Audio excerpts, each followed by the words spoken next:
sixth round. And listen, I get it, right? Like everybody hates Jake Paul. They hate what he did to Mike Tyson. They hate the fact that he's a former Disney Channel star, former YouTube star.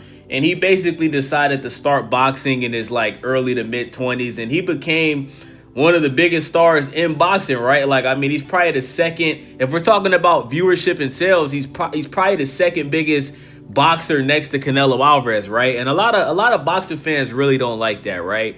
I know a lot of my African American brothers out there hate what Jake Paul did to Nate Robinson. You know what I'm saying? That ruined the whole Black History Month that year. Like, I didn't forget that, right? So I get it, right? But the reality of the situation is, guys, is Jake Paul really didn't lose.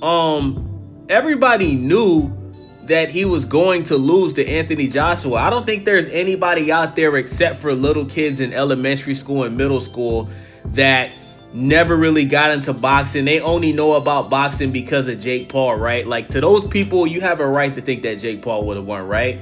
But there's nobody that is an adult that knows anything about boxing that honestly thought that Jake Paul even had a puncher's chance to beat Anthony Joshua.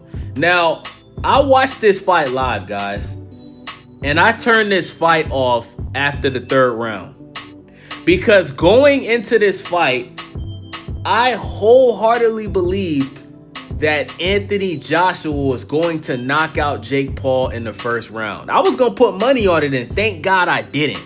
Thank God I didn't waste $5 or $10 by putting money on Anthony Joshua, because I would have been even more pissed off than I already am.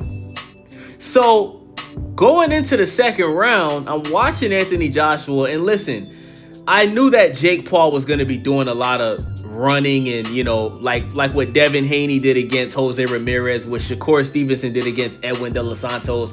I knew there was going to be a lot of running in this fight, right? Shout out to Shakira Twitterson, right? So second round, I'm watching Jake Paul holding, running for his life, moving around the ring. But Jake Paul actually landed punches on Anthony Joshua. Clean punches. I seen Jake Paul land a overhand right hand clean on Anthony Joshua's chin, bruh. If that was Daniel Dubois, or if that was Daniel Dubois or Deontay Wilder that landed a clean right hand on Joshua like that, he would have got slept. The fact that Jake Paul actually landed punches, hard punches, on Anthony Joshua